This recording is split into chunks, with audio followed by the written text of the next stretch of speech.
Hi, എല്ലാ കൂട്ടുകാർക്കും സനു വ്ളോഗ്സിന്റെ പുതിയൊരു വീഡിയോയിലേക്ക് സ്വാഗതം. നമ്മുടെ പുതിയ കിയ സൈറോസിന്റെ HTK ഓപ്ഷണൽ എന്ന് പറയുന്ന വേരിയന്റ് ആണിത്. സെക്കൻഡ് വേരിയന്റ് ഡീസലിലാണെങ്കിൽ ബേസ് വേരിയന്റ്. കിയ സൈറോസിലെ most value for money variant ഈ HTK ഓപ്ഷണൽ വേരിയന്റ് ആണ്. അത്യാവശ്യം വേണ്ട എല്ലാ ഫീച്ചേഴ്സും ഈ സെക്കൻഡ് വേരിയന്റിൽ തന്നെ കിയ ഉൾപ്പെടുത്തിയിട്ടുണ്ട്. അപ്പോൾ ഈ വേരിയന്റിൽ എന്തെല്ലാം ഫീച്ചേഴ്സാണ് കൊടുത്തിരിക്കുന്നത്, എത്രയാണ് ഇതിന്റെ ഓൺ റോഡ് പ്രൈസ്, ഡീറ്റെയിൽ ആയിട്ട് ചെക്ക് ചെയ്ത് നോക്കാം. സിറോസ് HTK ഓപ്ഷണൽ വേരിയന്റിന്റെ എക്സ്റ്റീരിയർ എന്നുള്ള ലുക്ക് ആൻഡ് ഫീച്ചേഴ്സ് നോക്കുകയാണെങ്കിൽ ലുക്ക് എല്ലാ വേരിയന്റുകൾക്കും സിമിലർ ആയിട്ടാണ് കൊടുത്തിരിക്കുന്നത്. നമ്മുടെ ഗൾഫ് കൺട്രീസിലൊക്കെ വർക്ക് ചെയ്യുന്നവർക്കറിയാം, കിയയുടെ തന്നെ സോൾ എന്ന് പറയുന്ന ഒരു വാഹനമുണ്ട് അവിടെ. അതിന്റെ ഇൻസ്പയർഡ് ഡിസൈൻ എന്ന് വേണമെങ്കിൽ നമുക്ക് ഇതിനെ പറയാം. ഫ്രണ്ടിൽ നിന്നൊക്കെ നോക്കിക്കഴിഞ്ഞാൽ ഒരു EV ലുക്കൊക്കെയാണ് ഈ വാഹനത്തിൽ വരുന്നത്. ഫ്യൂച്ചറിൽ ചിലപ്പോൾ ഈ വാഹനത്തിന്റെ ഒരു EVയും കിയ കൊണ്ടുവന്നേക്കാം. അപ്പോൾ അതിനുവേണ്ടി ഇപ്പോഴേ ഡിസൈൻ ചെയ്തു എന്ന് വേണമെങ്കിൽ നമുക്ക് പറയേണ്ടി വരും. ഓൺലൈൻ മാധ്യമങ്ങളിലും ഇതൊരു വലിപ്പം കൂടിയ വാഗണാർ അല്ലെങ്കിൽ ഊതിപ്പെരിപ്പിച്ച വാഗണാർ എന്നൊക്കെ കാണുന്നുണ്ടായിരുന്നു. അതെനിക്ക് തോന്നുന്നു ഈ ഒരു ബോക്സി ഡിസൈൻ കാരണമായിരിക്കാം. പക്ഷേ കിയ ഈ വാഹനത്തിനെ പ്ലേസ് ചെയ്തിരിക്കുന്നത് സെൽട്ടോസിന്റെയും സോണറ്റിന്റെയും മിഡിലായിട്ടാണ്. സോണറ്റിനേക്കാളും അത്യാവശ്യം നല്ല രീതിയിൽ വലിപ്പം കൂടുതലുള്ള ഒരു വാഹനമാണ് നമ്മളുടെ സിറോസ്. ഈ സെക്കൻഡ് വേരിയന്റിൽ എക്സ്റ്റീരിയർ എന്നുള്ള മറ്റ് ഫീച്ചേഴ്സ് നോക്കുകയാണെങ്കിൽ ടോപ്പ് വേരിയന്റിലെല്ലാം നമുക്ക് ഈ ഒരു ബ്ലാക്ക് പാർട്ട് ഗ്ലോസി ബ്ലാക്ക് ഫിനിഷിലാണ്. ഈ സെക്കൻഡ് വേരിയന്റിൽ അത് ഒരു മാറ്റ് ബ്ലാക്ക് ഫിനിഷിലാണ് കൊടുത്തിരിക്കുന്നത്. അതിന്റെ ടോപ്പിലായിട്ട് നമ്മുടെ കിയയുടെ ആ ഒരു പുതിയ ലോഗോ കാണാം. വേറെ പ്രത്യേകിച്ച് ബോണറ്റിൽ ലൈൻസോ കാര്യങ്ങളോ ഒന്നും തന്നെ വരുന്നില്ല. ഇവിടെ ചെറിയൊരു കർവിംഗ് പോലെ നമുക്ക് കാണാനായിട്ട് പറ്റും. അല്ലാണ്ട് മറ്റു വാഹനങ്ങളിൽ കാണുന്ന പോലെയുള്ള വലിയ ലൈൻസ് കാര്യങ്ങളൊന്നും തന്നെ വരുന്നില്ല. നമ്മളുടെ ഹെഡ്ലൈറ്റിലേക്ക് വന്നു കഴിഞ്ഞാൽ ഹെഡ്ലൈറ്റ് പ്ലേസ് ചെയ്തിരിക്കുന്നത് ബമ്പറിന്റെ കോർണറിലായിട്ടാണ്. അതിനകത്ത് ഈ HTK ഓപ്ഷണൽ വേരിയന്റിൽ നമുക്ക് ടോപ്പിലായിട്ട് ഹാലജൻ പ്രൊജക്ടഡ് ഹെഡ്ലൈറ്റ് കാണാം. അത് ഹൈ ബീമായിട്ടും താഴെ നമുക്ക് ലോ ബീമായിട്ട് നോർമൽ ഹാലജൻ ലൈറ്റുകൾ തന്നെ കൊടുത്തിരിക്കുന്നു. അതിനോട് ചേർന്ന് തന്നെ നമുക്ക് പാർക്ക് ലൈറ്റും കാണാനായിട്ട് പറ്റും. ഫുൾ ഹാലജൻ സെറ്റപ്പാണ്. അതിന് താഴെ ഹാലജനായിട്ട് തന്നെയാണ് ഇൻഡിക്കേറ്റേഴ്സ് കൊടുത്തിരിക്കുന്നത്.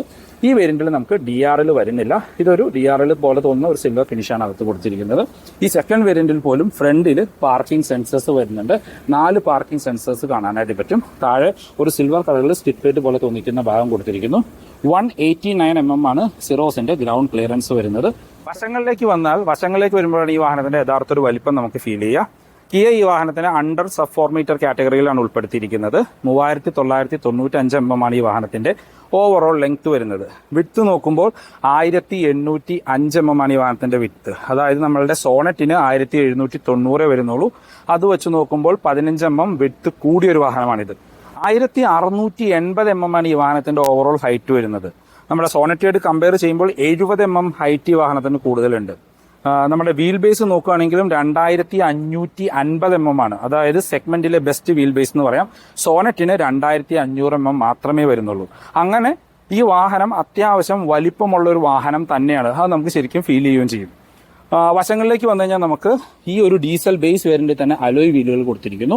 ഇത് 215/60R16 ആണ് ടയർ സൈസ് വരുന്നത്. ഒരു ഡയമണ്ട് കട്ട് അലോയ്സ് ഒക്കെ കാണാം. അതും എല്ലാം ഒരു സ്ക്വയർ ഷേപ്പിൽ വരുന്നതാണ് അതിന്റെ ഒരു ഡിസൈൻ പാറ്റേൺ കൊടുത്തിരിക്കുന്നത്. ഈ HTK ഓപ്ഷണൽ പെട്രോൾ വേരിയന്റിൽ നമുക്ക് 15 ഇഞ്ച് സ്റ്റീൽ വീലുകളാണ് കൊടുത്തിരിക്കുന്നത്. ഡീസൽ വേരിയന്റിലേക്ക് വരുമ്പോഴാണ് അലോയ്സ് വരുന്നത്. നമ്മളുടെ ഒരു വീൽ ആർച്ചിന്റെ ഡിസൈൻ ആണെങ്കിലും ഒരു കറക്റ്റ് സ്ക്വയർ ഷേപ്പിൽ തന്നെയാണ് ഈ വാഹനത്തിൽ വരുന്നത്. മറ്റ് എല്ലാ വാഹനങ്ങളിലും റൗണ്ട് ഷേപ്പിൽ വരുമ്പോൾ ഇതിനകത്ത് സ്ക്വയർ ഷേപ്പിലാണ് കൊടുത്തിരിക്കുന്നത്. വശങ്ങളിലൂടെ ചുറ്റുപുറവും നമുക്ക് ഒരു ബ്ലാക്ക് ക്ലാഡിംഗ് പോകുന്നത് കാണാം. ബാക്കിലെ വീൽ ആർച്ചിനാണെങ്കിലും ഓൾമോസ്റ്റ് ഒരു സ്ക്വയർ ഷേപ്പിലാണ് വീൽ ആർച്ചുകൾ വരുന്നത്.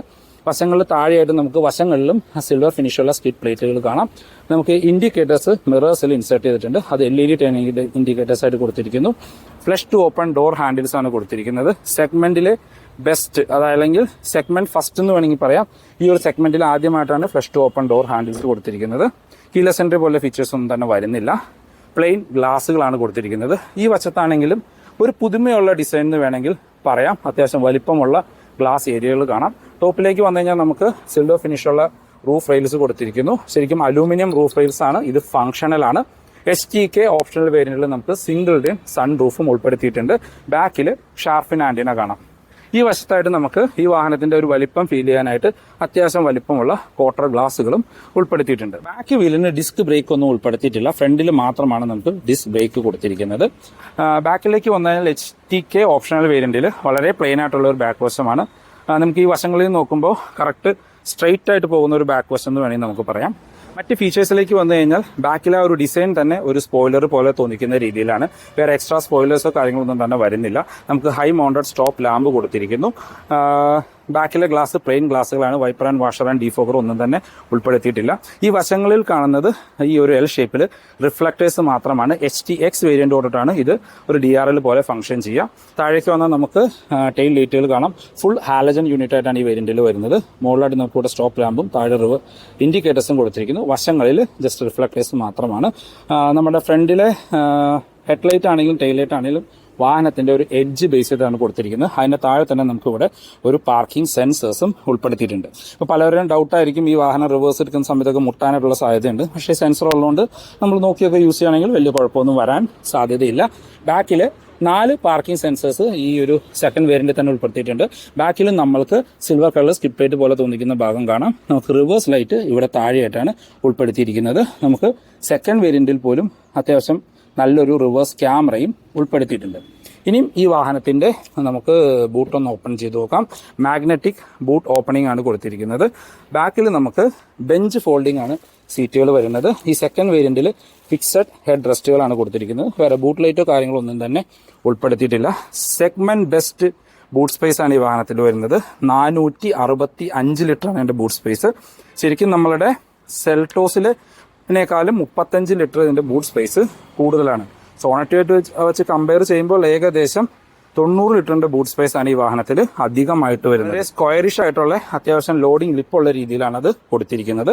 സ്പെയർ വീല് വരുന്നുണ്ട്. ബേസ് വേരിയന്റിൽ വരുന്ന 15 ഇഞ്ച് വീൽസ് ആണ് സ്പെയർ വീലായിട്ട് കൊടുത്തിരിക്കുന്നത്. 195, 65 or 15 ആണ് വീൽ സൈസ് വരുന്നത്. ഇനി നമുക്ക് ഈ വാഹനത്തിന്റെ ഇന്റീരിയറിൽ നിന്നുള്ള ഡിസൈൻ നോക്കാം. നമ്മൾ ആദ്യം പറഞ്ഞ രീതിയിൽ ഫ്ലഷ് ടു ഓപ്പൺ ആണ് ഡോർ ഹാൻഡിൽ വരുന്നത്. കീലെസ് എൻട്രി പോലെയുള്ള ഫീച്ചേഴ്സ് ഒന്നും സെക്കൻഡ് വേരിയന്റിൽ വരുന്നില്ല. ഇന്റീരിയറിലേക്ക് നോക്കുകയാണെങ്കിൽ ഒരു ബ്രാൻഡ് ന്യൂ ഇന്റീരിയർ എന്ന് വേണമെങ്കിൽ പറയേണ്ടി വരും. ഒരു EVയിലൊക്കെ ഇൻസ്പയർഡ് ആയ ഒരു സ്റ്റിയറിംഗ് വീല് കാണാം. ബോത്ത് സൈഡ് സ്ക്വയർ ഷേപ്പിലാണ് അത് കൊടുത്തിരിക്കുന്നത്. വളരെ ഫ്യൂച്ചറിസ്റ്റിക് ഡിസൈൻ എന്ന് വേണമെങ്കിൽ പറയേണ്ടി വരും അകത്തിന്. ഡോർ പാഡിലേക്ക് വന്നു കഴിഞ്ഞാൽ നമ്മൾക്ക് ഒരു ഡ്യുവൽ ടോൺ കളറിലാണ് ഡോർ പാഡ് കൊടുത്തിരിക്കുന്നത്. ഒരു ലൈറ്റ് ബ്ലൂയിഷ് കളർ. ടോപ്പ് എൻഡിൽ ഈ ഒരു പാർട്ട് ഫുൾ സോഫ്റ്റ് ടച്ച് ആണ് വരുന്നത്. നമുക്ക് HTK ഓപ്ഷണൽ വേരിയന്റിൽ ഹാർഡ് പ്ലാസ്റ്റിക്സ് ആണ് കൊടുത്തിരിക്കുന്നത്. ഇവിടെ നമുക്ക് ആ ഒരു ബ്ലൂയിഷ് ഫിനിഷ് കാണാനായിട്ട് പറ്റും. ഡോർ ഹാൻഡിൽസ് സിൽവർ ഫിനിഷ് കൊടുത്തിരിക്കുന്നു. ഇവിടെ നമുക്ക് 4 ഡോർ പവർ വിൻഡോന്റെ കൺട്രോൾ കാണാം. മിറർ കൺട്രോൾ ചെയ്യാനും ഫോൾഡ് ചെയ്യാനുള്ള ഓപ്ഷൻ ഉൾപ്പെടുത്തിയിട്ടുണ്ട്. താഴേക്ക് വന്നാൽ നമുക്കിവിടെ ബോട്ടിൽ ഹോൾഡേഴ്സ് കൊടുത്തിരിക്കുന്നു. സ്പീക്കർ ഗ്രില്ല് കാണാം. ഇതാണ് ഈ വാഹനത്തിന്റെ കീ വരുന്നത്. ഫുള്ളി ഫംഗ്ഷണൽ ആയിട്ടുള്ള 2 ഫ്ലിപ്പ് കീസ് ആണ് കൊടുത്തിരിക്കുന്നത്. ലോക്ക്, അൺലോക്ക്, ഹോൾഡ് ചെയ്ത് പിടിച്ച് ബൂട്ട് ഓപ്പൺ ചെയ്യാൻ ഓപ്ഷനോട് കൂടിയ കീ ആണ് ഉൾപ്പെടുത്തിയിരിക്കുന്നത്. Driver seat manually height adjust ചെയ്യാനുള്ള ഓപ്ഷൻ ഉൾപ്പെടുത്തിയിട്ടുണ്ട്. അത്യാവശ്യം നല്ല കംഫർട്ടായിട്ട് ഇരിക്കാൻ പറ്റുന്ന നല്ല ഫാബ്രിക്കോട് കൂടിയ സീറ്റുകളാണ്. ആ ഫാബ്രിക്കിന്റെ ഡിസൈനുള്ള ഓറഞ്ച് ആൻഡ് ബ്ലാക്ക് പാറ്റേണിലുള്ള ഒരു ഡിസൈനാണ് കൊടുത്തിരിക്കുന്നത്. നമുക്ക് ഫ്യൂവൽ ലിഡ് ഓപ്പൺ ചെയ്യാൻ ഇവിടെ താഴെ കൊടുത്തിരിക്കുന്നു. ഹുഡ് ഓപ്പൺ ചെയ്യാനായിട്ട് ഈ വശത്തായിട്ടാണ് കൊടുത്തിരിക്കുന്നത്. നമുക്ക് ഡെഡിക്കേറ്റ് ഉള്ള ഡെഡ് പെഡൽ ഈ കോർണറിൽ കാണാനായിട്ട് പറ്റും. ഇത് മാനുവൽ വേരിയന്റ് ആണ് ഡീസൽ. നമുക്കിവിടെ ചെറിയൊരു കാർഡ് ഹോൾഡർ പോലെയുള്ള ഫീച്ചേഴ്സ് കൊടുത്തിരിക്കുന്നു. ട്രാക്ഷൻ കൺട്രോളിന്റെ ബട്ടൺ കാണാം. ഹെഡ്ലൈറ്റ് ലെവൽ അഡ്ജസ്റ്റ് ചെയ്യാനുള്ള ഓപ്ഷൻ കൊടുത്തിരിക്കുന്നു. ഇവിടെയെല്ലാം നമുക്ക് ആ ഒരു ഡോർ പാഡിൽ കണ്ട ഒരു ബ്ലൂയിഷ് ഫിനിഷ് കാണാനായിട്ട് പറ്റും. അതിന് നടുക്കൂടെ ഒരു സിൽവർ ഫിനിഷും കാര്യങ്ങളും ഉൾപ്പെടുത്തിയിട്ടുണ്ട്. നമ്മുടെ AC വെൻസിലെല്ലാം ഒരു ഓറഞ്ച് ഫിനിഷും കാണാനായിട്ട് പറ്റും. ഇനി നമുക്ക് അകത്തു നിന്നുള്ള ഫീച്ചേഴ്സ് ഒന്ന് ചെക്ക് ചെയ്ത് നോക്കാം. സിറോസ് HTK ഓപ്ഷണൽ വേരിയന്റിന്റെ ഇന്റീരിയർ എന്നുള്ള ലുക്ക് ആൻഡ് ഫീച്ചേഴ്സ് നോക്കുകയാണെങ്കിൽ ഒരിക്കലും ഇതൊരു സെക്കൻഡ് വേരിയന്റ് ആണെന്ന് പറയില്ല. ടോപ്പ് എൻഡിന്റെ അതേ ലുക്കാണ് കൊടുത്തിരിക്കുന്നത്. എല്ലാ വേരിയന്റുകളുടെയും ഇന്റീരിയർ ലുക്ക് ഓൾമോസ്റ്റ് സിമിലർ ആണ്. വളരെ ഫീച്ചറിസ്റ്റിക് ആയിട്ടുള്ളൊരു ഡിസൈൻ എന്ന് പറയേണ്ടി വരും. നമ്മൾ ഇതുവരെ മറ്റൊരു വാഹനത്തിലും കാണാത്തൊരു ഡിസൈൻ പാറ്റേൺ ആണ് കിയ സിറോസിന് കൊടുത്തിരിക്കുന്നത്. ഇപ്പോൾ സ്റ്റിയറിംഗ് വീലിലേക്ക് വന്നാൽ പോലും ബോത്ത് സൈഡ് ഡീ കട്ട് എന്നുള്ള രീതിയിലാണ് വരുന്നത്. 2 സൈഡിലും ഒരു സ്ക്വയർ ഷേപ്പിലായിട്ട് വരുന്ന ഒരു സ്റ്റിയറിംഗ് വീലാണ് കൊടുത്തിരിക്കുന്നത്. നമ്മളുടെ EVയിലൊക്കെ കാണുന്ന രീതിയിലുള്ള സ്റ്റിയറിംഗ് വീലാണ്. EV9 ഈ ഒരു ടൈപ്പ് സ്റ്റിയറിംഗ് വീലാണ് കൊടുത്തിരിക്കുന്നത്. അതിൻ്റെ ഒരു വശത്തായിട്ടാണ് കിയയുടെ ബാഡ്ജിങ് കൊടുത്തിരിക്കുന്നത്. സ്റ്റിയറിംഗ് വീല് നമുക്ക് ടിൽറ്റ് ചെയ്യാനുള്ള ഓപ്ഷൻ മാത്രമാണ് കൊടുത്തുള്ളൂ. ടെലസ്കോപ്പിക് ഉൾപ്പെടുത്തിയിട്ടില്ല. മൾട്ടി ഫംഗ്ഷനിലാണ്. ലെതർ റാബ്ഡ് ഒന്നുമില്ല. നോർമൽ സ്റ്റിയറിംഗ് ആണ്. ടോപ്പ് എൻഡിലേക്ക് പോകുമ്പോൾ ലെതർ റാബ്ഡ് സ്റ്റിയറിംഗ് ആണ്.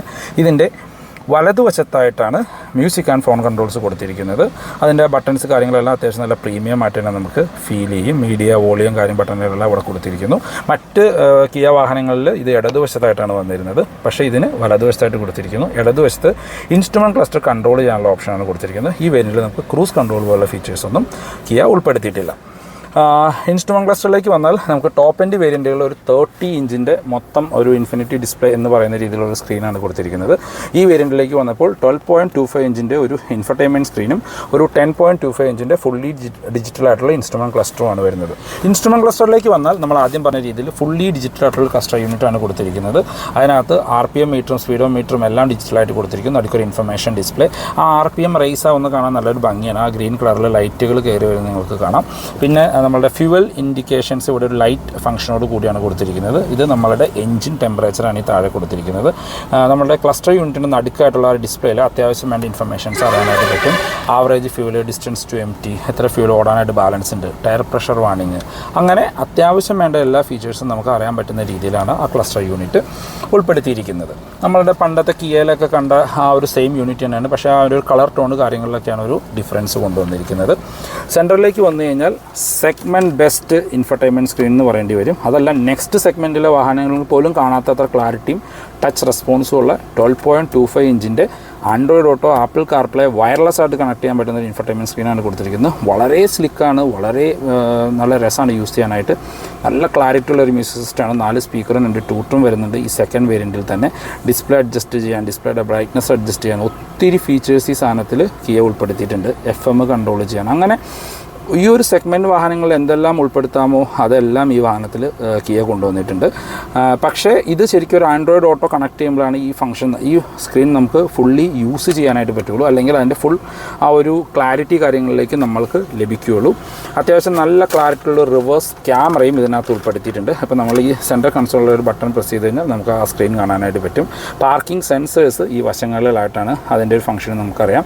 ഇതിൽ ക്യാമറയിൽ തന്നെ നമുക്ക് 3 ഓപ്ഷൻസ്, ഫുൾ സ്ക്രീനിൽ ക്യാമറ കാണാനായിട്ടും അതുപോലെ തന്നെ നമ്മുടെ നേരെ താഴെയുള്ള ഒബ്ജക്റ്റ് കാണാനായിട്ടുള്ള 3 സൂം ഓപ്ഷനും ഇതിനകത്ത് ഉൾപ്പെടുത്തിയിട്ടുണ്ട്. ഇപ്പോൾ ആ ഒരു ബട്ടൺ പ്രസ് ചെയ്ത് കഴിഞ്ഞാൽ ക്യാമറ ഓഫ് ആവും. അതുപോലെ തന്നെ നമ്മൾ ഈ വാഹനത്തിൻ്റെ റിവേഴ്സ് ഇടുന്ന സമയത്ത് നമുക്ക് ഇതിനകത്തും സെൻസേഴ്സ് ഫംഗ്ഷൻ ചെയ്യും. സെയിം ടൈം ഇൻസ്ട്രുമെൻറ്റ് ക്ലസ്റ്ററിലും ആ sensors, front and back parking sensors function ചെയ്യുന്നത് കാണാം.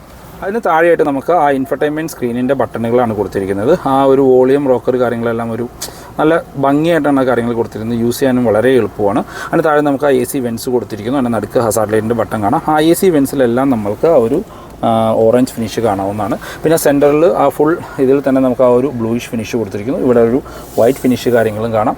ഒരു പ്ലാസ്റ്റിക് ആണ് എങ്കിലും ഒരു എന്താ പറയുക, ഒരു നെക്സ്റ്റ് ലെവൽ ലുക്ക് എന്നൊക്കെ തന്നെ ശരിക്കും പറയേണ്ടി വരും. അതിന് താഴേക്ക് വന്നു കഴിഞ്ഞാൽ ഇത് മാനുവൽ AC കൺട്രോൾസാണ് ഈ വേരിയൻറ്റിൽ കൊടുത്തിരിക്കുന്നത്. പക്ഷേ ഓട്ടോമാറ്റിക്കിൻ്റെ അതേ ലുക്ക് കാര്യങ്ങളാണ്, മറ്റേ റോട്ടറി സ്വിച്ച് കാര്യങ്ങളൊന്നുമല്ല. മാനുവൽ AC കൺട്രോൾ കാര്യം ഓട്ടോ ആണെങ്കിൽ ഇവിടെ എവിടെയെങ്കിലും ഓട്ടോയുടെ ഒരു ടെമ്പറേച്ചർ അഡ്ജസ്റ്റ് ചെയ്യാനുള്ള ഒരു ബട്ടൺ നമുക്ക് കാണാമായിരുന്നു. ഇത് ഓട്ടോ ഇല്ല, ഇത് മാനുവൽ AC കൺട്രോളാണ്. ഇവിടെ നമുക്ക് ടെമ്പറേച്ചർ അഡ്ജസ്റ്റ് ചെയ്യാനും ഇവിടെ ഫാൻ സ്പീഡ് അഡ്ജസ്റ്റ് ചെയ്യാനും പിന്നെ അതിൻ്റെ AC പൊസിഷന് കാര്യങ്ങൾ ചേഞ്ച് ചെയ്യാനുള്ള ബട്ടണുകളും കൊടുത്തിരിക്കുന്നു. താഴേക്ക് വന്നു കഴിഞ്ഞാൽ നമുക്ക് ഇതുള്ളൊരു മറ്റേ EVയിലൊക്കെ കണ്ടുവരുന്ന രീതിയിലാണ് ഈ ഒരു ഇത് പോർട്ട് നമുക്ക് ഡ്യുവൽ രീതിയിൽ യൂസ് ചെയ്യാം. ഒന്നല്ലെങ്കിൽ നമുക്ക് നമ്മളുടെ സിസ്റ്റമായിട്ട് Type-C വെച്ച് കണക്ട് ചെയ്യാം, അല്ലെങ്കിൽ ഇതൊരു ചാർജിങ് പോർട്ടായിട്ടും യൂസ് ചെയ്യാവുന്ന രീതിയിൽ. അതുകൂടാണ്ട് ചേർന്ന് തന്നെ ഒരു Type-C ചാർജിങ് പോർട്ട് അഡീഷണൽ ആയിട്ട് കൊടുത്തിരിക്കുന്നു. പിന്നെ നമുക്കൊരു 12 വോൾട്ടിൻ്റെ ചാർജിങ് പോർട്ടും കാണാനായിട്ട് പറ്റും. താഴെ നമുക്ക് ഇവിടെ എല്ലാം സ്റ്റോറേജ് സ്പേസ് ആണ് കൊടുത്തിരിക്കുന്നത്. ഇവിടെ 2 ബട്ടണിൽ കാണാം. ഫ്രണ്ടിലെ പാർക്കിംഗ് സെൻസേഴ്സ് ആവശ്യമില്ലെങ്കിൽ ഓഫ് ചെയ്യാനായിട്ടും നമ്മുടെ ബാക്കിലെ ക്യാമറയുടെ ഒരു ബട്ടൺ കൊടുത്തിരിക്കുന്നു. നമ്മുടെ 6 സ്പീഡ് മാനുവൽ ഗിയർ ലിവർ കാണാം. അതിൻ്റെ ടോപ്പിലെല്ലാം ഒരു എന്താ പറയുക, ഒരു സിൽവർ ഒരു ഗ്ലോസി ഫിനിഷ് കാര്യങ്ങളൊക്കെ കൊടുത്ത് നല്ല ഭംഗിയാക്കിയിട്ടുണ്ട്. ഇത് എല്ലാ വേരിയൻറ്റുകളിലും മാനുവലിൽ 6 സ്പീഡ് മാനുവൽ ഗിയർ ബോക്സാണ് വരുന്നത്. അതിന് ചുറ്റും എല്ലാം ഒരു ബ്ലൂയിഷ് ഫിനിഷ് കാണാവുന്നതാണ്. നമുക്ക് 2 കപ്പ് ഹോൾഡേഴ്സ് കൊടുത്തിരിക്കുന്നു. സെൻറ്റർ ആം റെസ്റ്റ് എല്ലാ വേരിയൻറ്റുകളിലും ഉൾപ്പെടുത്തിയിട്ടുണ്ട്. അതിൻ്റെ ടോപ്പിൽ സോഫ്റ്റ് ടച്ച് കാര്യങ്ങളാണ് വരുന്നത്. അകത്ത് അത്യാവശ്യം ഡീപ്പായിട്ടുള്ള സ്റ്റോറേജ് സ്പേസ് കാര്യങ്ങളും ഉൾപ്പെടുത്തിയിട്ടുണ്ട്. Driver and co driver seat എടുത്ത് പറയേണ്ടതാണ്. നല്ല കംഫോർട്ടായിട്ടുള്ള ഡ്രൈവർ ആൻഡ് കോ ഡ്രൈവർ സീറ്റാണ്. അകത്ത് ഒരു സ്പേസ് നമുക്കിതിനകത്ത് ഒരു ഫാബ്രിക് മെറ്റീരിയലിലും വശങ്ങളിലും ഒരു ലെതർ ഫിനിഷുമാണ് കൊടുത്തിരിക്കുന്നത്. അതെന്താണെങ്കിലും ഒരു സെക്കൻഡ് വേരിയൻറ്റിൽ തന്നെ കൊടുത്തത് എടുത്ത് പറയേണ്ട ഒരു കാര്യമാണ്. പിന്നെ നമുക്ക് സീറ്റ് ബെൽറ്റ് ഹൈറ്റ് അഡ്ജസ്റ്റ് ചെയ്യാനുള്ള ഓപ്ഷൻ ഉൾപ്പെടുത്തിയിട്ടില്ല. സ്പ്രിംഗ്ഡ് ആയിട്ടുള്ള ഒരു ഗ്രാബ് ഹാൻഡിൽ കൊടുത്തിരിക്കുന്നു. കോ ഡ്രൈവർ സൈഡിൽ സൺവൈസസ് വിത്ത് മിററാണ്. വലിയൊരു സൺവൈസറാണ്. ഈ വാഹനത്തിൻ്റെ വലിപ്പത്തിൽ നമുക്ക് ഫീൽ ചെയ്യാൻ പാകത്തിനുള്ള വലിയ സൺവൈസസ്, വലിയൊരു മിറർ കാര്യങ്ങൾ വരുന്നു. സെൻറ്റർ IRVMs, മാനുവൽ ഡിമ്മിംഗ് ഉള്ള IRVMs ആണ് കൊടുത്തിരിക്കുന്നത്. ഡ്രൈവർ സൈഡിലും സൺവൈസസ് ജസ്റ്റ് ടിക്കറ്റ് ഹോൾഡർ മാത്രമാണ് കൊടുത്തിരിക്കുന്നത്. സെൻറ്ററിൽ നമുക്കിവിടെ ഒരു സൺഗ്ലാസ് ഹോൾഡർ ഉൾപ്പെടുത്തിയിട്ടുണ്ട്. പിന്നെ നമുക്ക് റീഡിംഗ് ലൈറ്റുകൾ എല്ലാം LED ആയിട്ട് കൊടുത്തിരിക്കുന്ന അകത്ത് അതിൻ്റെ 4 ഫംഗ്ഷനുള്ള ബട്ടണുകൾ കാണാം. പിന്നെ ഈ സെക്കൻഡ് വേരിയൻറ്റിൽ തന്നെ നമുക്ക് സിംഗിൾ ഇൻ സൺറൂഫ് വരുന്നുണ്ട്. അത് കൺട്രോൾ ചെയ്യാനായിട്ടുള്ള 1 ടച്ച് ഓപ്പണിങ് കാര്യങ്ങളും ഇവിടെ ഉൾപ്പെടുത്തിയിട്ടുണ്ട്. അങ്ങനെ അത്യാവശ്യം ഫീച്ചറിസ്റ്റിക്കായിട്ട് ഒരു ന്യൂ ഡിസൈനിൽ വരുന്ന ഒരു ഇൻറ്റീരിയർ എന്ന് പറയാം. പലരും ഞാൻ ആദ്യം പറഞ്ഞ രീതിയിൽ വാഗനാർ അതെന്നൊക്കെ പറഞ്ഞു. പക്ഷേ ഈ വാഹനത്തിൽ കയറിയിരുന്നു കഴിഞ്ഞാൽ നിങ്ങളുടെ ആ ഒരു എല്ലാ ചിന്താഗതിയും മാറി കിട്ടും. ഒരു നെക്സ്റ്റ് ലെവൽ വാഹനം എന്ന് തന്നെ വേണമെങ്കിൽ നമുക്കിതിനെ പറയേണ്ടി വരും. ബാക്ക് യാത്രക്കാരെ കംഫോർട്ട് നോക്കുകയാണെങ്കിൽ സെഗ്മെന്റിലെ ബിഗ്ഗസ്റ്റ് ഡോർ എന്ന് വേണമെങ്കിൽ പറയേണ്ടി വരും. വളരെ വലിപ്പം കൂടിയ വലിയ ഡോറുകളാണ് കൊടുത്തിരിക്കുന്നത്. ഡോർ പാഡിലേക്കൊക്കെ വന്നു കഴിഞ്ഞാൽ ആ ഒരു ഡ്യുവൽ ടോൺ കളറിലാണ് ഡോർ പാഡ് കൊടുത്തിരിക്കുന്നത്. ഇവിടെ എല്ലാം സോഫ്റ്റ് ടച്ച് കൊടുത്തിരിക്കുന്നു. ഇവിടെ നമുക്ക് പവർ വിൻഡോയുടെ കൺട്രോൾ കാണാം. ഇവിടെ താഴെയായിട്ട് നമുക്കൊരു സിൽവർ ലൈൻ പോകുന്നത് കാണാം. ഒരു പ്രീമിയം ലുക്കൊക്കെ തരാനായിട്ട് സ്പീക്കറിൻ്റെ സൈഡിൽ ഓറഞ്ച് ഫിനിഷും കൊടുത്തിരിക്കുന്നു. ഇവിടെ കപ്പ് ഹോൾഡേഴ്സ് കൊടുത്തിരിക്കുന്നു. സെക്കൻഡ് വേരിയൻറ്റിൽ നമുക്ക് സൺ ബ്ലൈൻഡ്സ് ഉൾപ്പെടുത്തിയിട്ടുണ്ട്. ഇപ്പോഴത്തെ ടെമ്പറേച്ചറിന് അത്യാവശ്യം വേണ്ട ഒരു സാധനമാണ് സൺ ബ്ലൈൻഡ്സ്. ബാക്ക് സീറ്റിലേക്ക് വന്നു കഴിഞ്ഞാൽ വളരെ സ്പേഷ്യസ് ആയിട്ടുള്ള വലിയ സീറ്റുകളാണ് വരുന്നത്. നമുക്ക് ഹെഡ് റെസ്റ്റുകൾ ഫിക്സഡ് ഹെഡ് റെസ്റ്റാണ് ഈ വേരിയൻറ്റിൽ ഉൾപ്പെടുത്തിയിരിക്കുന്നത്. നമുക്ക് ഡെഡിക്കേറ്റഡ് ആയിട്ടുള്ള സീറ്റ് ബെൽറ്റുകൾ കൊടുത്തിരിക്കുന്നു. ഇപ്പോൾ സീറ്റ് ബെൽറ്റ് യൂസ് ചെയ്യുന്നില്ലെങ്കിൽ അത് പക്കിൾ ചെയ്ത് വെക്കാനായിട്ടുള്ള ഒരു ഹോള് കാര്യങ്ങളും ഈ വശത്ത് കാണാനായിട്ട് പറ്റും. ഐസോഫിക്സ് സ്റ്റൈൽ സീറ്റിൻ്റെ ഓപ്ഷൻ വരുന്നുണ്ട്. സെൻറ്റർ ആംറസ്റ്റ് കാര്യങ്ങളൊന്നും ഈ വേരിയൻറ്റിൽ ഉൾപ്പെടുത്തിയിട്ടില്ല. ബാക്കിലേക്ക് AC വെൻസ് ഉൾപ്പെടുത്തിയിട്ടുണ്ട്. അതിന് ചുറ്റും ആ ഒരു ബ്ലൂയിഷ് ഫിനിഷ് കാണാം. അതിനടുത്ത് ഓറഞ്ച് ഫിനിഷ് ഇവിടെയും കൊടുത്തിട്ടുണ്ട്. 2 ടൈപ്പ് സി ചാർജിങ് പോർട്ടുകളാണ് കൊടുത്തിരിക്കുന്നത്. അതിന് താഴെയായിട്ട് നമുക്കിവിടെ സ്റ്റോറേജ് സ്പേസ് കാണാം. ഇപ്പോൾ ബാക്കിലേക്ക് കയറി ഇരുന്നാൽ ഫ്രണ്ട് സീറ്റ് എൻ്റെ ഹൈറ്റിനാണ് അഡ്ജസ്റ്റ് ചെയ്തിരിക്കുന്നത്. സ്കൂപ്പ് ഔട്ട് ചെയ്തിരിക്കുന്ന സീറ്റുകളാണ്. സെഗ്മെൻറ്റിൽ ഇത്രയും ലെഗ് സ്പേസ് ഉള്ള ഒരു വാഹനം വേറെ ഇല്ലെന്ന് തന്നെ പറയേണ്ടി വരും. ലെഗ് റൂം ആൻഡ് നെയ് റൂം നോക്കുമ്പോൾ ഹെഡ് റൂം നോക്കുകയാണെങ്കിൽ മാസീവായിട്ടുള്ള ഹെഡ് റൂമാണ്. എനിക്ക് തോന്നുന്നു ഏകദേശം ഒരു 15 സെൻറ്റിമീറ്റർ അടുത്ത് ഹെഡ് റൂം ബാലൻസ് കാണാം. അത്യാവശ്യം വൈഡ് ആയിട്ടുള്ള ബാക്ക് സ്പേസ് ആണ്. 3 പേർക്കൊക്കെ സുഖമായിട്ടിരുന്ന് യാത്ര ചെയ്യാൻ പറ്റും. നമുക്ക് ബാക്കിലേക്കും റീഡിങ് ലൈറ്റ് കാര്യങ്ങൾ വരുന്നുണ്ട്. സൺറൂഫ് വരുന്നുണ്ടെങ്കിൽ സൺറൂഫിൻ്റെ ഓപ്പണിംഗ് ഇവിടെ വരെ വരുന്നുള്ളൂ. അതുകൊണ്ട് ഹെഡ് റൂമിൻ്റെ കാര്യങ്ങൾക്കൊന്നും യാതൊരു ഇഷ്യൂവും വരുന്നില്ല. നമുക്ക് ബാക്കിലും സ്പ്രിംഗ്ഡ് ആയിട്ടുള്ള ഗ്രാബ് ഹാൻഡിൽ കാണാം. 2 വശത്ത് ഇവിടെയും ഗ്രാബ് ഹാൻഡിൽ വരുന്നുണ്ട്. അതിനകത്ത് ഹുക്ക് കാര്യങ്ങൾ ഉൾപ്പെടുത്തിയിട്ടുണ്ട്. പാഴ്സൽ ട്രേ ഈ വേരിയൻറ്റിൽ ഉൾപ്പെടുത്തിയിട്ടില്ല. അത് വേണമെങ്കിൽ നമുക്ക് ഷോറൂമിൽ നിന്ന് ആക്സസറി ആയിട്ട് ചെയ്യാം. എടുത്തു പറയേണ്ട കാര്യമാണ്, ഇതിനകത്ത് വളരെ കംഫർട്ടായിട്ടിരുന്ന് നമുക്ക് ബാക്ക് സ്പേസിൽ യാത്ര ചെയ്യാനായിട്ട് പറ്റും. അത്യാവശ്യം ഉയരമുള്ള ഒരു സീറ്റിംഗ് പൊസിഷനിലാണ് നമ്മൾ ഇരിക്കുന്നത്. നമുക്ക് വാഹനത്തിൽ കയറി ഇരിക്കുന്ന സമയത്ത് തന്നെ അത്യാവശ്യം നല്ല സ്ട്രോങ് ആൻഡ് സോളിഡ് ആയിട്ടുള്ള കാറായിട്ട് സിറോസ് ഫീൽ ചെയ്യും. സിറോസ് HTK ഓപ്ഷണൽ വേരിയൻറ്റിൻ്റെ സേഫ്റ്റി ഫീച്ചേഴ്സിലേക്ക് വന്നാൽ ബേസ് വേരിയൻ്റ് തൊട്ട് 6 എയർ ബാഗ് സ്റ്റാൻഡേർഡായിട്ട് വരുന്നുണ്ട്. ABS, EBD, traction control, hill hold, tyre pressure warning, അങ്ങനെ അത്യാവശ്യം വേണ്ട എല്ലാ ഫീച്ചേഴ്സും ഈ HTK ഓപ്ഷണൽ വേരിയൻറ്റിൽ കിയ ഉൾപ്പെടുത്തിയിട്ടുണ്ട്. ടോപ്പ് എൻഡിലേക്കൊക്കെ പോയി കഴിഞ്ഞാൽ അഡാസ് ലെവൽ 2 പോലെയുള്ള പ്രീമിയം സേഫ്റ്റി ഫീച്ചേഴ്സും നമ്മൾക്ക് കാണാനായിട്ട് പറ്റും. എഞ്ചിൻ ആൻഡ് ഗിയർ ബോക്സിലേക്ക് വന്നു കഴിഞ്ഞാൽ കിയയുടെ ട്രയൽ ആൻഡ് ടെസ്റ്റഡ് ആയിട്ടുള്ള 1 litre 3 cylinder turbo charged petrol എഞ്ചിനാണ് കൊടുത്തിരിക്കുന്നത്. അറൗണ്ട് 118 HP ആണ് ഈ വാഹനത്തിൻ്റെ പവർ വരുന്നത്. 172 Nm ആണ് പെട്രോൾ എഞ്ചിൻ്റെ ടോർക്ക്. നമ്മളുടെ കിയയുടെ തന്നെ സോണറ്റിൻ്റെ ടോപ്പ് എൻഡിലൊക്കെ കണ്ട സെയിം എഞ്ചിനാണ്. ഇപ്പോൾ ഹ്യുണ്ടായിലേക്ക് വന്നു കഴിഞ്ഞാൽ വെന്യൂലും i20 N-ലൈനിലൊക്കെ ഉപയോഗിക്കുന്ന സെയിം പെട്രോൾ എഞ്ചിൻ. അത്യാവശ്യം നല്ല പവർഫുൾ ആയിട്ടൊരു പെട്രോൾ എഞ്ചിനാണ്. കാല് കൊടുക്കുന്നതിനനുസരിച്ച് നമുക്കത് ഫീൽ ചെയ്യും ആ പെട്രോൾ എഞ്ചിൻ. ആ എഞ്ചിന് ഓട്ടോമാറ്റിക്കിനും മാനുവലിനും മൈലേജ് കമ്പനി ക്ലെയിം ചെയ്യുന്നത് 20 km/ലിറ്റർ ആണ്. റിയൽ ലൈഫിൽ ഉപയോഗിക്കുന്നവർക്ക് ഓട്ടോമാറ്റിക് ആണെങ്കിൽ ഒരു 13-നും 15-നും ഇടയ്ക്ക്, മാനുവൽ ആണെങ്കിൽ ഏകദേശം ഒരു 16 വരെയൊക്കെ മൈലേജ് ലഭിക്കാറുണ്ട്. നല്ല രീതിയിൽ യൂസ് ചെയ്യുകയാണെങ്കിൽ അത്യാവശ്യം നല്ല മൈലേജ് തരുന്ന ഒരു എഞ്ചിനാണ്. ഡീസലിലേക്ക് വന്നു കഴിഞ്ഞാൽ നമ്മളുടെ സോണറ്റിലും സെൽട്ടോസിലൊക്കെ കണ്ടുവന്നിരുന്ന same 1.5 litre turbo charge diesel എഞ്ചിനാണ്. 113 HP ആണ് അതിൻ്റെ പവർ വരുന്നത്. 250 Nm പീക്ക് ടോർക്ക് ഉൽപ്പാദിപ്പിക്കുന്ന ഒരു ഡീസൽ എഞ്ചിനാണ്. അതിന് കമ്പനി ക്ലെയിം ചെയ്യുന്ന മൈലേജ് ഈ വാഹനത്തിന് 20 km/ലിറ്റർ ഒക്കെയാണ് ഡീസലിന്. ഡീസൽ ഓട്ടോമാറ്റിക്കിന് 19-നടുത്ത് മൈലേജും ക്ലെയിം ചെയ്യുന്നുണ്ട്. പക്ഷേ ഈ സെയിം എഞ്ചിൻ സോണറ്റിൽ 24 വരെയൊക്കെയാണ് മൈലേജ് കമ്പനി ക്ലെയിം ചെയ്യുന്നത്. എനിക്ക് തോന്നുന്നു ഈ വാഹനത്തിൻ്റെ വെയിറ്റ് ഒക്കെ കൂടുതലുള്ളതുകൊണ്ടായിരിക്കാം മൈലേജ് കുറച്ച് കാണിച്ചിരിക്കുന്നത്. ഈ മൈലേജ് ഫിഗേഴ്സ് എല്ലാം നമുക്ക് ഓൺലൈനിൽ നിന്ന് ലഭിച്ചതാണ്. റിയൽ ലൈഫിൽ എങ്ങനെ ഓടിച്ചു കഴിഞ്ഞാലും ഡീസൽ എഞ്ചിൻ ഒരു 15-നും 18-നും ഇടയ്ക്കൊക്കെ നമുക്ക് മൈലേജ് എക്സ്പെക്ട് ചെയ്യാം. അത് ഓട്ടോമാറ്റിക് ആണെങ്കിലും മാനുവൽ ആണെങ്കിലും. അത്യാവശ്യം നല്ല പവർഫുൾ ആയിട്ടുള്ളൊരു ഡീസൽ എഞ്ചിനാണ്. ഡീസലിൽ തന്നെ നമുക്ക് ഓട്ടോമാറ്റിക്കും മാനുവലും വരുന്നുണ്ട്. മാനുവൽ ഗിയർ ബോക്സസ് എല്ലാം 6 സ്പീഡ് മാനുവലും. പെട്രോൾ ഓട്ടോമാറ്റിക്കും നമുക്ക് DCT ആണ് വരുന്നത്. എന്നാൽ ഡീസലിൽ 6 സ്പീഡ് ഓട്ടോമാറ്റിക് ഗിയർ ബോക്സാണ് കൊടുത്തിരിക്കുന്നത്. സിറോസിൻ്റെ ex showroom and on road പ്രൈസിലേക്ക് വന്നാൽ ഈ സെഗ്മെൻറ്റ് വാഹനങ്ങളോട് കോമ്പറ്റ് ചെയ്യാൻ പറ്റുന്ന രീതിയിലാണ് കിയ ഇതിൻ്റെ പ്രൈസ് ഇൻട്രൊഡ്യൂസ് ചെയ്തിരിക്കുന്നത്. ബേസ് വേരിയൻ്റായ HTK വേരിയൻറ്റ് അത് പെട്രോൾ മാനുവലിൽ മാത്രമേ വരുന്നുള്ളൂ. അതിന് എക്സ് ഷോറൂം പ്രൈസ് കൊടുത്തിരിക്കുന്നത് 8,99,999 ആ ഒരു പ്രൈസാണ് കൊടുത്തിരിക്കുന്നത്. 9 ലക്ഷം രൂപ. ഓൺ റോഡിലേക്ക് വരുമ്പോൾ 10,52,000 രൂപയാണ് അതിൻ്റെ ഓൺ റോഡ് പ്രൈസ് വരുന്നത്. സെക്കൻഡ് വേരിയൻ്റായ HTK ഓപ്ഷണൽ അതും പെട്രോളിൽ മാനുവലിൽ മാത്രമേ വരുന്നുള്ളൂ. ആ വാഹനത്തിന് ഇപ്പോൾ നമ്മൾ റിവ്യൂ ചെയ്തുകൊണ്ടിരിക്കുന്ന ഇത്രയും ഫീച്ചേഴ്സ് ഉള്ളൊരു വാഹനം HTK ഓപ്ഷണൽ വേരിയൻ്റ് ആണ്. പക്ഷേ ഇത് പെട്രോൾ ആണെങ്കിൽ നമുക്ക് പുറത്ത് അലോയ് വീൽസ് വരുന്നില്ല. 15 ഇഞ്ച് സ്റ്റീൽ വീൽസാണ് വരുന്നത്. അതിന് എക്സ് ഷോറൂം പ്രൈസ് വരുന്നത് 10 ലക്ഷം രൂപയാണ്, കറക്റ്റ് 1 ലക്ഷം രൂപ കൂടുതൽ. ഓൺ റോഡിലേക്ക് വരുമ്പോൾ 11,68,000 രൂപയാണ് പ്രൈസ് വരുന്നത്. എനിക്ക് തോന്നുന്നു ബ്രസയുടെയൊക്കെ പ്രൈസ് അപ്ഡേറ്റ് ചെയ്ത് വരുമ്പോൾ ഓൾമോസ്റ്റ് ഈ ഒരു പ്രൈസ് തന്നെ നിങ്ങൾക്ക് ഓൺ റോഡ് വരും. അത് വെച്ച് നോക്കുമ്പോൾ കുറച്ചും കൂടി മച്ച് പ്രീമിയം ആൻഡ് മച്ച് ഫീച്ചറിസ്റ്റിക് ആയിട്ടുള്ളൊരു വാഹനമാണ് സിറോസ്. HTK ഓപ്ഷണൽ നമ്മളിപ്പോൾ റിവ്യൂ ചെയ്തുകൊണ്ടിരിക്കുന്ന ഡീസൽ വേരിയൻറ്റ്. ഡീസൽ സ്റ്റാർട്ട് ചെയ്യുന്ന HTK ഓപ്ഷണൽ വേരിയൻറ്റിലാണ്. ഡീസൽ മാനുവൽ മാത്രമാണ് വരുന്നത്. ഡീസലിലെ ബേസ് വേരിയൻറ്റും ഇത് തന്നെയാണ്. ഇതിന് എക്സ്ഷോറൂം പ്രൈസ് വരുന്നത് 11 ലക്ഷം രൂപയും ഓൺ റോഡിലേക്ക് വരുമ്പോൾ 13,24,000 രൂപയാണ് ഈ വേരിയൻറ്റിന് ഓൺ റോഡ് പ്രൈസ് വരുന്നത്. പെട്രോൾ ഓട്ടോമാറ്റിക് സ്റ്റാർട്ട് ചെയ്യുന്നത് HTK പ്ലസ് വേരിയൻറ്റിലാണ്. അതിന് എക്സ്ഷോറൂം പ്രൈസ് 12,28,000 രൂപയും ഓൺ റോഡിലേക്ക് വരുമ്പോൾ 15,30,000 രൂപയാണ് ഓൺ റോഡ് പ്രൈസ് വരുന്നത്. ഡീസലിന് ഓട്ടോമാറ്റിക് സ്റ്റാർട്ട് ചെയ്യുന്നത് HTX പ്ലസ് വേരിയൻറ്റിലാണ്. അതിന് ഓട്ടോമാറ്റിക്കിന് എക്സ്ഷോറൂം പ്രൈസ് 17 ലക്ഷം രൂപയും ഓൺ റോഡിലേക്ക് വരുമ്പോൾ 20,71,000 രൂപയാണ് ഓൺ റോഡ് പ്രൈസ് വരുന്നത്.